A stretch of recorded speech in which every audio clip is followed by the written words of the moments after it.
No te olvides nunca de esta máxima, de esta realidad. A mí me gustaría traeros un tema que creo que es interesante. La palabra de Dios siempre es interesante, por supuesto.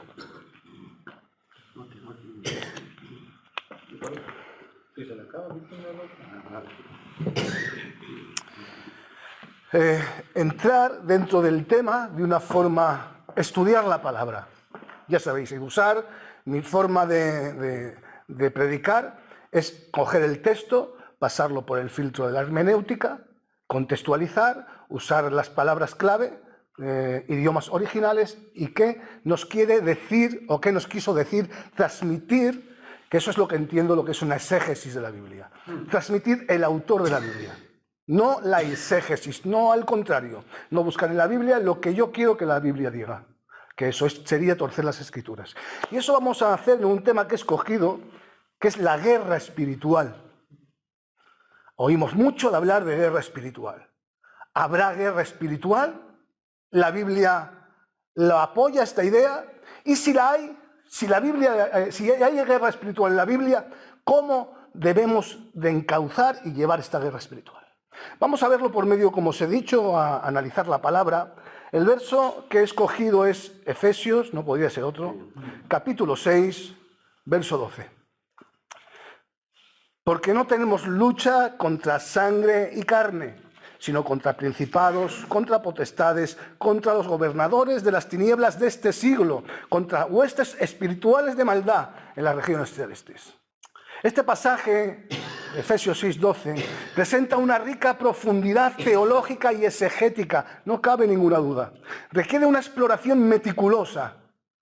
Comenzaré contextualizando la escritura de Efesios y luego abordaré la semántica, la etimología de las palabras clave, así como el mensaje principal que nos quiere lanzar Pablo con esa escritura.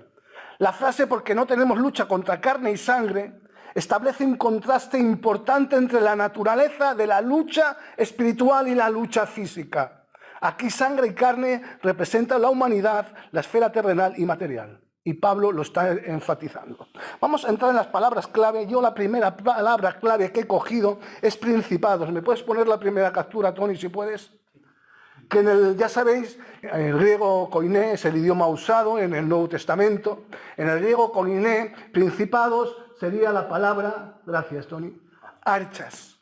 Esta palabra traducida a nuestro idioma se refiere a poderes y autoridades, ¿dónde? En el ámbito espiritual. Poderes y autoridades en el ámbito espiritual, que gobiernan sobre regiones específicas en el contexto de Efesios. Puede referirse a entidades demoníacas que ejercen influencia sobre ciudades o naciones. La segunda palabra clave, porque quiero ir rápido para entrar luego, estamos contextualizando para luego entrar en el mensaje, sería potestades. Potestades, en griego koiné, usa el término ousias. Este término se refiere a la autoridad o el poder ejercido por estas entidades y autoridades espirituales que en principio Pablo nos está hablando. La tercera sería gobernadores de las tinieblas de este siglo. Tinieblas de este siglo sugiere una esfera espiritual, donde no encontramos la luz o el entendimiento. Los gobernadores son aquellos que ejercen autoridad, por tanto, sobre esta esfera de oscuridad, donde nos dice que en el griego, en el cosmos, lo que nosotros entenderíamos que están en el segundo cielo. Huestes espirituales de maldad. Esta palabra es neumática necrótica. Sé que esto es un poquitín al principio, un poco pesado, pero vamos a entrar en la palabra, ya vas a ver qué disfrutes entrar y analizar la palabra cuando se hace dentro de la herramienta de la hermenéutica. Vas a ver el disfrute que es. Esta expresión neumática necrótica se refiere a los espíritus malignos y demoníacos que operan en el ámbito espiritual, llevando a cabo la voluntad del maligno y promoviendo la maldad en el mundo. El mensaje principal de este pasaje es que los cristianos estamos inmersos en una batalla espiritual contra fuerzas malignas que operan en el mundo invisible. Sí nos habla la Biblia que hay una guerra espiritual. Sí nos habla. Vamos a dejarlo ahí. Sé que de momento puede ser que llegue un momento en el transcurso del mensaje que se pueda hacer un poco lío, no os preocupéis. Luego, con 2 palabras, porque la Biblia es clara y el método usado es bueno, vais a ver como con 2 palabras todo ese lío que se va a hacer al principio se va a desenvolver solo. Un pasaje controvertido, cuando se habla de la guerra espiritual, no podíamos pasar de largo Daniel capítulo 10, versos 11 al 13. Esto os lo digo de memoria. Daniel está exiliado en Babilonia. Ahora Daniel empieza a estudiar la palabra, el libro de Jeremías, y encuentra una profecía en Jeremías que habla que el pueblo estaría 70 años por su pecado en Babilonia. Cuando empieza a hacer cálculos se da cuenta que esos 70 años se están cumpliendo. ¿Qué hace Daniel?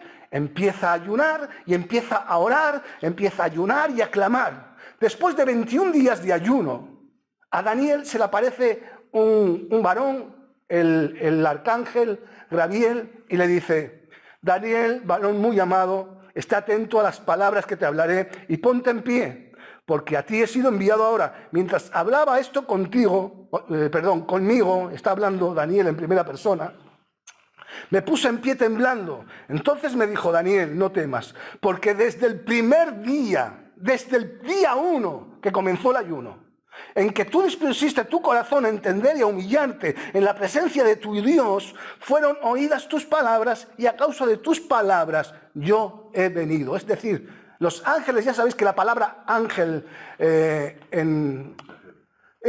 significa exactamente mensajero. Es un mensajero de Dios. Dios le había dado un mensaje para este hombre. Y dice más: el príncipe, pon atención, el príncipe del reino de Persia se me opuso durante 21 días. Pero he aquí Miguel, uno de los principales príncipes, vino para ayudarme y quedé allí con los reyes de Persia. Nos habla de un personaje enigmático. Tengo que aclarar que este pasaje extraído del libro de Daniel, en el Antiguo Testamento, específicamente el capítulo 10, versículo 13, presenta una narrativa que fusiona elementos históricos, teológicos y espirituales. Por lo tanto, hay que tratarlo desde ahí.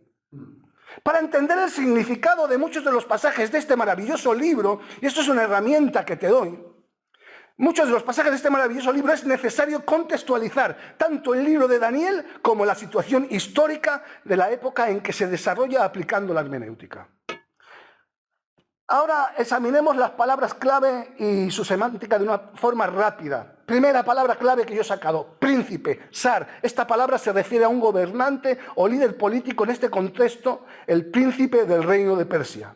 Sugiere, si lo contextualizamos, a una entidad espiritual o demoníaca que ejerce influencia sobre el reino de Persia. El mensaje principal, creo que la pregunta aquí es: ¿cómo puede un demonio, que es un espíritu viene de neuma, aire, soplo, obstaculizar primero la obra de Dios y un mensajero? El retraso que hace la cosmovisión bíblica y una comprensión de la realidad espiritual, que existen seres angelicales, tanto buenos como malos, que operan dentro de los parámetros establecidos por la soberanía de Dios. La naturaleza exacta de este retraso no se especifica en el texto. Y aquí sí que vamos a entrar. La naturaleza exacta de este retraso, de lo que hizo retrasar a este mensajero, no se especifica en el texto. Sí que hay una intervención de un demonio, pero te tengo que decir que aquí lo que nos enseña la hermenéutica es que donde la Biblia guarda silencio, nosotros debemos callar. No podemos especular diciendo que tenemos que hacer guerra contra ese demonio de cierta forma. Vamos a ver luego lo que es la guerra. ¿Por qué? Porque en ningún momento vemos que el ángel, cuando habla con Daniel, le diga: mira, tú tienes que ponerte de rodillas, atar, desatar, hacer, deshacer. No le da absolutamente ninguna orden. Le dice: Miguel vino a ayudarme. Es decir, contra esa oposición de ese principado de Persia, hubo un ángel que Dios mismo mandó desde el cielo a actuar. No nos compete a nosotros atar ni desatar demonios. ¿Por qué? Porque en la Biblia no nos da esa autoridad. De hecho, déjame decirte que Marcos capítulo 16 hasta el verso 9, ¿verdad? Es un añadido. A partir del verso 9 es añadido. En los textos más antiguos no se encuentra esa parte. Y hay gente que tomando eso, un añadido, fíjate que no es inspirado por el Espíritu Santo, se han atrevido a coger serpientes, tocarlas, meter el brazo, muchos incluso han muerto, y han muerto defendiendo algo que Dios no había escrito. Por no tener una hermenéutica y una interpretación correcta de la Biblia. Como Dios ahí guarda silencio, no vamos a especular. Deuteronomio 29:9. ¿Dónde se basa esta ley de la hermenéutica? Donde la Biblia calla, nosotros no podemos hablar. Deuteronomio 29:29. Si lo queréis saber, me gusta tanto este versículo que yo lo uso para todas mis contraseñas. Ya sabéis mis contraseñas. Las cosas secretas pertenecen a Jehová nuestro Dios. Las cosas secretas son de Él. Mas las reveladas son para nosotros y para nuestros hijos para siempre, para que cumplamos todas las palabras de esta ley. Es que hay cosas que Dios no quiere revelártelas. No busquemos, no debemos buscar en los movimientos misticismos y empezar a hacer aquí una conglomeración, de todos los pensamientos y corrientes teológicas que hoy están en medio del mundo evangélico. Otro pasaje mal interpretado. Cuando la Biblia habla del hombre fuerte, ¿cuántas veces vemos atar al hombre fuerte? ¿Cuántas veces lo estamos viendo? Mateo capítulo 12, versos 22 al 29. Te pongo en el contexto del pasaje. Jesús está liberando a un poseído. Jesús lo libera. Contexto. Esta es una herramienta que te va a funcionar siempre. No coges un pasaje aislado, coge el anterior y posterior, contexto anterior y contexto posterior. Incluso capítulos detrás, porque el autor, esto lo ha escrito un hombre, y te ha querido llevar o nos quiere dar a entender una enseñanza principal. ¿Cuál es la enseñanza principal? Lo vamos a ver. Jesús libera a un hombre poseído. Ahora, los fariseos y los escribas que lo ven le acusan de hacer esa liberación, de liberar por medio de Satanás, del príncipe de las tinieblas, de Belial. Ahora es cuando Jesús dice, si yo, por el Espíritu de Dios, echo fuera los demonios, ciertamente ha llegado a vosotros el reino de Dios, porque ¿cómo puede alguno entrar en la casa del hombre fuerte y saquear sus bienes si primero no lo ata? Te das cuenta que está hablando en él, de su propia persona. Si yo, por el Espíritu de Dios, echo los demonios, es él. Atar al hombre fuerte. En este pasaje no podemos atribuírnoslo a nosotros. Es él el que tiene la autoridad. Y va conforme a la enseñanza bíblica. ¿Por qué? Porque fue Jesús quien ató y saqueó los bienes del hombre fuerte. Y pondré enemistad entre tú y la mujer. Ya estaba profetizado desde Génesis 3:6, que sería la descendencia de la mujer. Fíjate qué tema para hablar. Las dos descendencias. Los hijos del malo y los hijos de Dios. Ese tema por sí no lo tocaremos el lunes en la reunión ministerial. Él te herirá en la cabeza y tú lo herirás levemente en el calcañar. Estaba profetizando. Pero ahora esto es una sentencia. Colosenses 2, versículos 14 y 15. Anulando el qué? El acta de los decretos que había contra nosotros, que nos era contraria, quitándolo del medio y clavándolo en la cruz y despojando a los principados y potestades. ¿Quién? ¿De quién está hablando? De Jesús. No habla de la iglesia. El que despojó a los principados y a los potestades en la cruz del Calvario y clavó el acta de decretos. No vamos a entrar ahí porque eso solamente ya sería un mensaje. Que donde estaban escritos nuestros pecados, esto es simbólico porque había un acta, no voy a entrar. Fue Jesucristo en la cruz del Calvario. Esta obra la hizo Él por nosotros, pero dice algo sublime. Exhibió públicamente, triunfando sobre ellos en la cruz. ¡Qué tremenda palabra! Exhibió públicamente. Es ahí donde Jesús exhibe delante de la corte celestial y angelical la obra redentora, porque Satanás no conoce todo, no es omnisciente. De hecho, cuando Jesucristo resucitó, la Biblia nos habla, podríamos entrar en ello, pero voy a pasarlo de soslayo. La Biblia nos habla que no entraba dentro de los planes satánicos, sino nunca hubiese permitido que Jesucristo hubiese muerto. Porque la mejor obra es una táctica que un ajedrecista, una pieza en el tablero de ajedrez, por lo menos con 6 movimientos de anticipación. Lo que Dios hizo por medio de la muerte de su Hijo, derrotar a la muerte.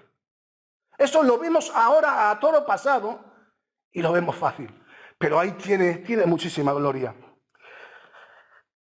En el griego original, el término traducido como despojando a este hombre fuerte significa literalmente despojarse o desvestirse. Este verbo implica una acción decisiva y completa de privar a alguien de algo. Por otro lado, principados, que ya hemos hablado antes, archas y potestades o eusias, se refiere a poderes o autoridades espirituales, que en este caso es Jesús, como hemos leído en la Escritura. Repito, Colosenses capítulo 2, versos 12 al 14, se están refiriendo y están hablando de Jesús. Semántica y significado. En este pasaje, Pablo está hablando de la obra de Cristo en la cruz. Al decir que Cristo despojó a los principados y a las potestades, está indicando que en su muerte y resurrección, Cristo despojó a estos poderes espirituales malignos de su autoridad y poder sobre los creyentes. No tienen poder sobre ti. Pero vamos a ver, si eres templo del Espíritu Santo, ¿en qué mente entra, como dicen muchos por ahí, que necesitamos el vómito santo para liberarnos porque tenemos espíritus dentro? Si la luz con las tinieblas no pueden estar. Si eres un hijo del Rey, si el Espíritu Santo está haciendo morada en ti, ¿cómo puede, en qué cabeza coge, qué teología tan retorcida para decir tenemos que coger un caldero y provocarnos el vómito ahora todos aquí porque estamos impregnados de espíritus? Estos poderes espirituales malignos ya no tienen autoridad. Y olvídate también de la maldición generacional. Toda la maldición generacional, cuando has venido a la cruz, tus pecados han sido perdonados, no cargas absolutamente con nadie.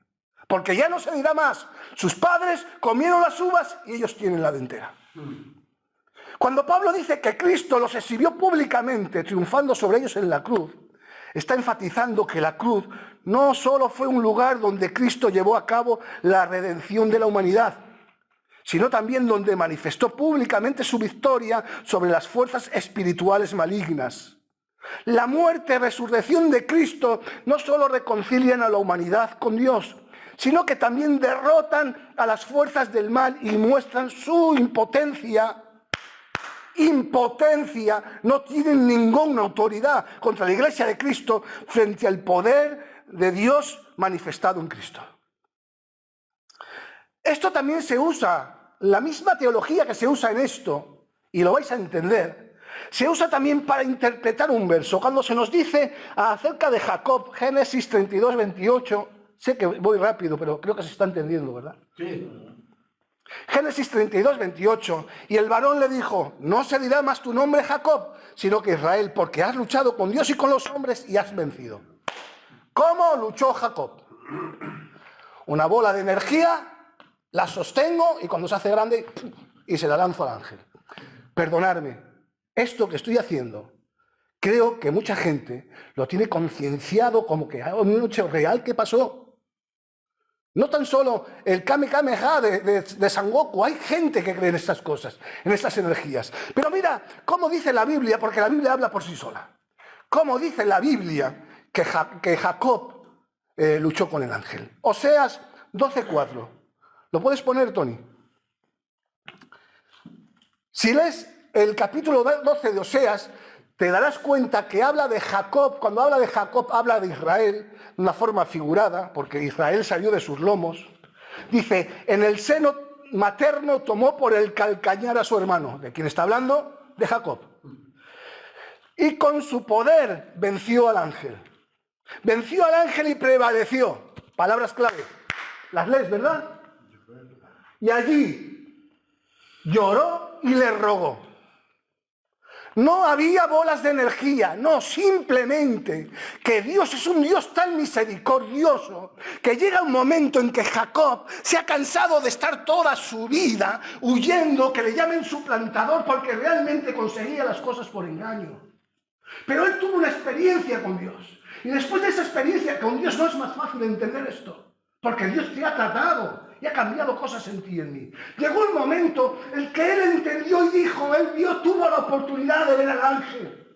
Y le rogó llorando y de rodillas, no te marches sin darme la bendición. Estoy cansado de ser usurpador. Estoy cansado de conseguir las cosas mediante engaños. Vuelvo con mi hermano. No sé lo que va a hacer conmigo porque posiblemente esperaba que le golpeara o que lo matara por haberlo engañado. Y de esta manera, Dios, que es un Dios misericordioso, no puede dejarle. No puede dejarle. No es que Jacob tuviera un poder oculto o esotérico, como se ha llegado a hablar en algunos círculos esotéricos sobre el ángel. Para nada. Era misericordia, pura misericordia. No podía dejarlo allí llorando. Y amanece el alba y aún sigue rodando. Y nos dice la escritura que le toca en la cadera, le descoyunta la cadera y le dice, a partir de ahora le cambió el nombre. Ya no te llamarás Jacob, te llamarás Israel. Amén. Esa es la explicación para ese verso, una explicación tan lógica, buscando en la Biblia, buscando el contexto, te das cuenta cuánto se nos ha hablado acerca de eso. Jesús fue quien ató y saqueó los bienes del hombre fuerte. Pero entonces surge la pregunta, ¿cómo debemos luchar? ¿Cuál es nuestro papel? Porque sí es cierto, no podemos pecar tampoco creyendo que no hay nada. Porque hay gente que pasa lo mismo, o muchos creen en todo y entran dentro de un ámbito místico. Oh, siento la presencia de Dios. Y he abierto los ojos y Dios me ha llevado allí. Perdona, el Espíritu Santo no posee a nadie. Eso lo hacen los demonios o algunas patologías propias de una mente enferma. Pero el Espíritu Santo no toma posesión de nadie. Revela e inspira y habla, pero no posesiona a la gente. Otra regla hermenéutica es usar el contexto inmediato y la Biblia sola se responde. Porque no tenemos lucha contra carne y sangre, empezábamos predicando, sino contra principados, contra potestades, contra los gobernadores de tinieblas de este siglo, contra huestes espirituales de maldad en las regiones celestes. Vamos a usar una regla sencilla que todos hemos estudiado en el colegio, la gramática.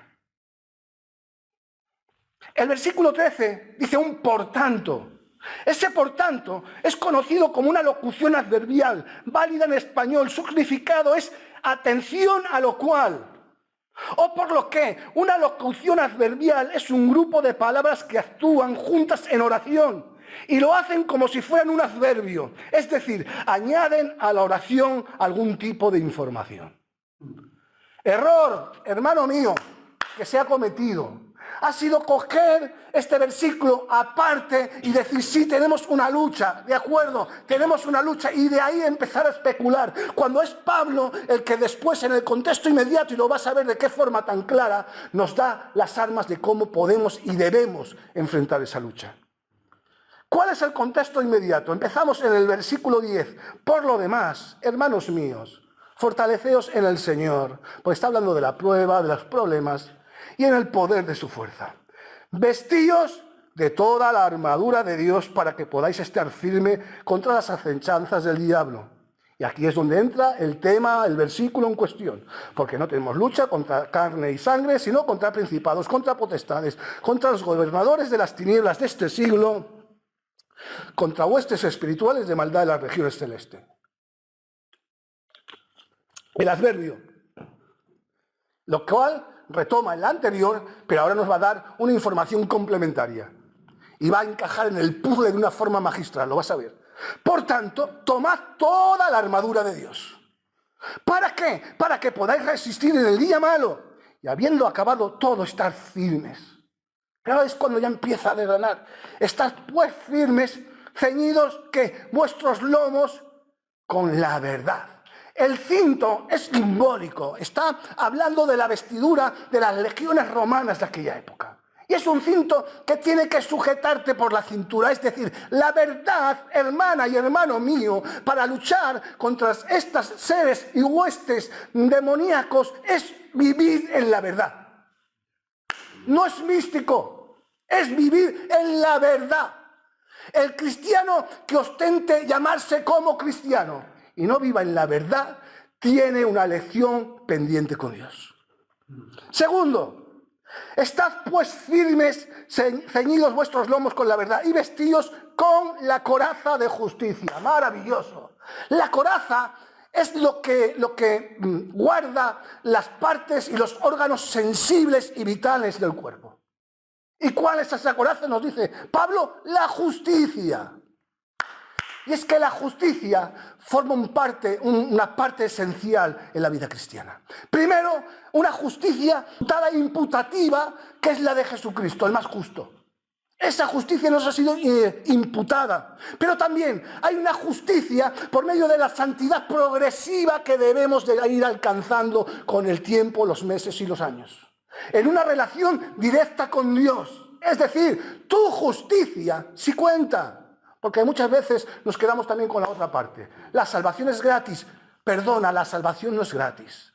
Costó la sangre y la vida de nuestro Señor Jesucristo.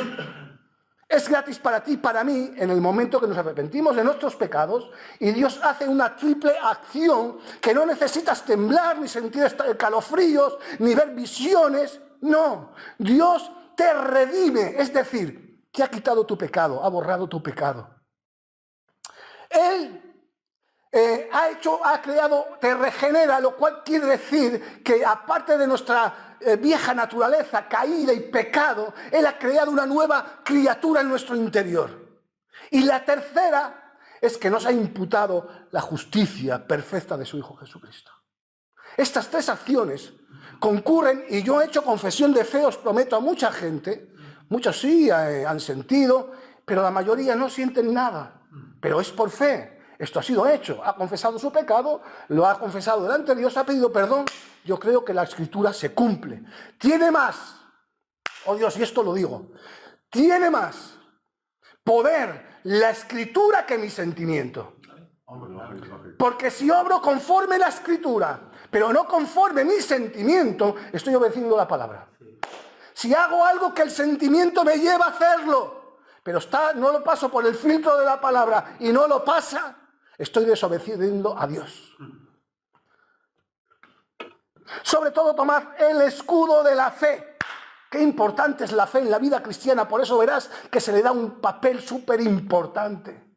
Porque pasarás por experiencias tan grandes que te verás, escucha, y no rodeado de gente, solo en tu casa, en los pies de la cama de tu habitación, llorando que te quieres morir.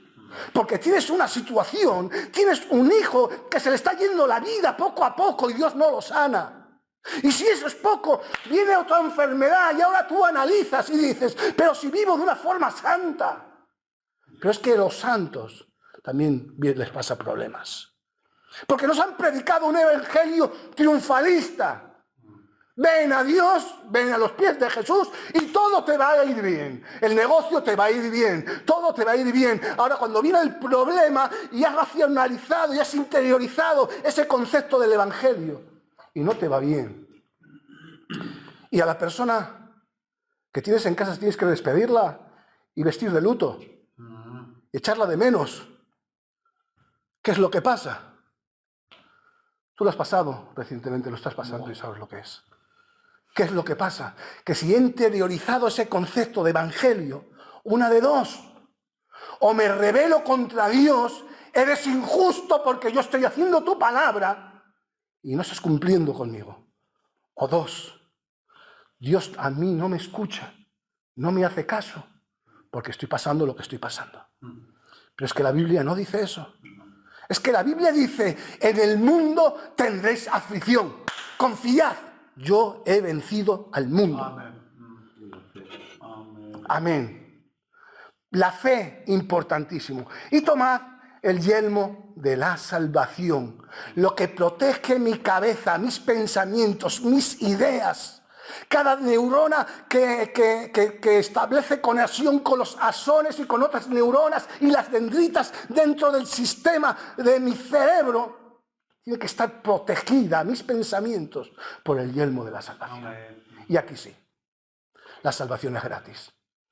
Cuando el enemigo venga a atacarte y decirte no lo mereces, no lo mereces tú, pero es que tampoco lo merezco yo, lo mereció él. La salvación no la toca a nadie. De hecho, te voy a decir algo que se lleva, trae a los teólogos en cabeza. La salvación se pierde, no se pierde. La salvación no se pierde, es un regalo. La salvación se rechaza. Se rechaza cuando practicamos el pecado. Amén, porque es un regalo de Dios. Y ahora, después de haber aplicado todas estas armas, ¿os acordáis de lo que son? Dice, orando en todo tiempo, con toda oración y súplica en el Espíritu. No declares, no decretes, ora, suplica. Para decretar tengo que ser soberano. Y el único soberano es Dios. Amén. Un decreto solo lo puede hacer. O bien, no sé si en este caso es el correcto, el Senado, o en su caso el rey. Sí. Vivimos en un gobierno democrático. No los diputados. El otro lo certifica, el Senado certifica. Correcto. El decreto lo trae el gobierno y el Senado lo firma. Oración y súplica del Espíritu y velando en ello con toda perseverancia y súplica. Vela por tu salvación, por tu relación con Cristo, porque somos tan pecables que el hecho diario de la relación con algunas personas podemos estar cargando algún pecado cuando volvamos a casa que cuando hemos salido no lo traíamos. Meditaré en tu ley de día y de noche. Ten ratos de comunión con Dios. Hermano mío, ten ratos diarios de comunión con Dios.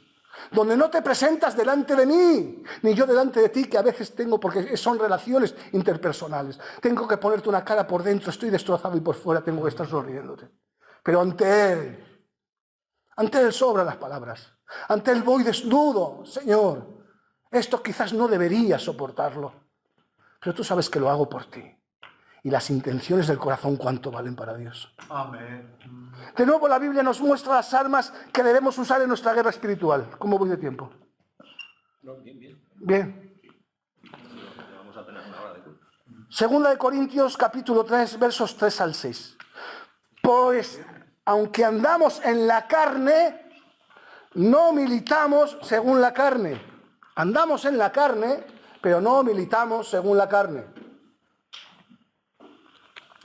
Porque las armas de nuestra milicia no son carnales, sino poderosas en Dios para la destrucción de fortalezas, derribando argumentos y toda altivez que se levanta contra el conocimiento de Dios, llevando cautivo todo pensamiento a la obediencia a Cristo y estando prontos para castigar toda desobediencia, cuanto vuestra obediencia sea perfecta. Derribando argumentos. ¿Qué son argumentos en el original? Sofismas.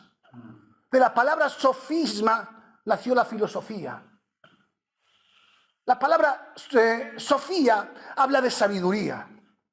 ¿Qué son esos sofismas? Sofismas son argumentos o razonamientos falsos que operan en las mentes de las personas. Porque Dios nos ha llamado a predicar el Evangelio aquí en este plano, no a los entes que pululan por los aires, no. A las personas, a nuestros semejantes, predicarles el Evangelio. Y en esas mentes hay sofismas que se han creado, argumentos y razonamientos falsos, formulados con la intención de inducir al adversario en error. El término proviene de la palabra sofista de origen griego, que significa sabiduría y sabios. Estos razonamientos pueden parecer correctos a simple vista, pero en realidad no lo son. Lo que está diciendo el apóstol es que una de las fortalezas que está impidiendo hay que llevar el pensamiento cautivo a la obediencia de Cristo son todas estas falsas mentiras que argumentan contra Dios. Racionalismo.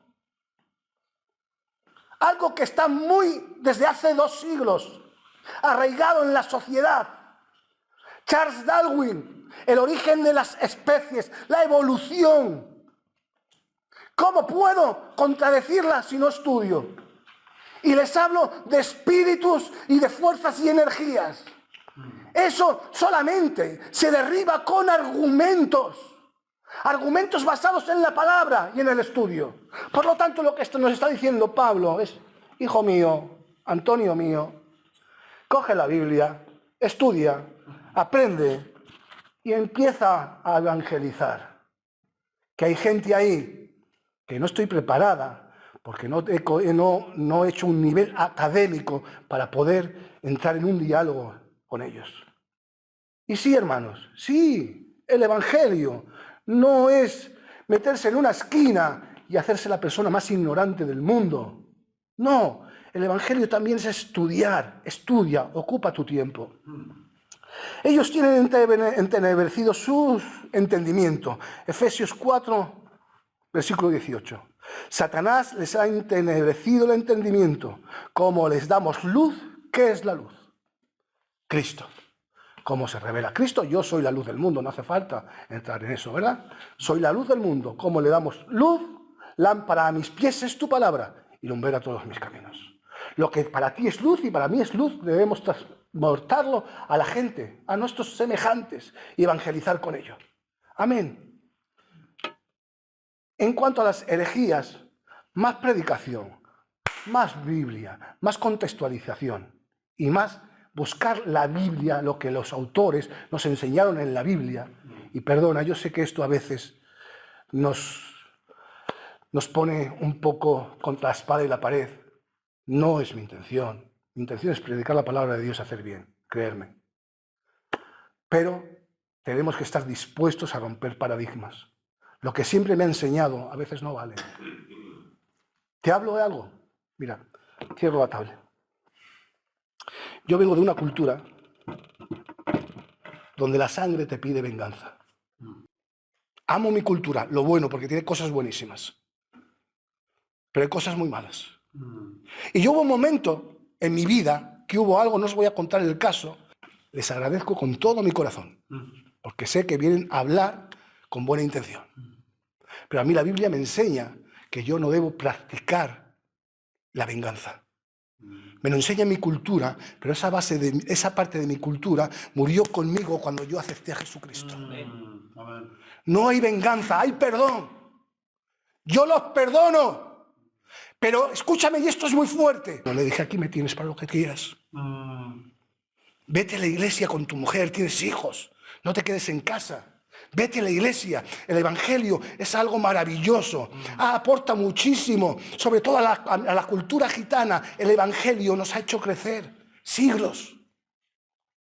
Pero claro, administrando de la forma adecuada. Hay cosas que en mi cultura a mí me han enseñado desde pequeño, pero que voy al conocimiento bíblico y tengo que tener la capacidad para echarla por tierra y decir: no, esto es lo que dice la Biblia. No lo predica Antonio, no lo predica Miguel, no lo predica Corsino, lo dice la Biblia. Y entenderlo, porque eso es lo sano y eso es lo bueno. Amén. En conclusión, la guerra espiritual es una realidad en la vida del creyente, pero podemos enfrentarla con confianza y valentía, sabiendo que Dios está de nuestro lado. Equipados con la armadura de Dios, la espada de la palabra. La espada es la palabra, pero es, ojo, no esta. El no-talk le da el nuevo pensamiento, le da un poder a la confesión positiva. No tienes poder de crear nada, hermanito mío. Es Dios el que crea. Es el Shaddai, el único. Él es el creador. Amén. Podemos intoxicarnos de acuerdo a nuestros pensamientos y nuestra mente con palabras negativas, pensamientos tóxicos. Pero ¿sabes que la confesión positiva también se le conoce en psicología como confesión tóxica? Porque llega un momento que niegas la realidad y te has evadido de la realidad. Empecemos a pensar con juicio que tenemos la sabiduría de Cristo, tenemos la mente de Cristo y tenemos un cuerpo pastoral, un consejo pastoral muy sano para ir y consultar las cosas en la palabra. Amén. Amén. Espero que os haya hecho bien. Amén. Que el Señor os bendiga y os suelte.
A mí me ha encantado.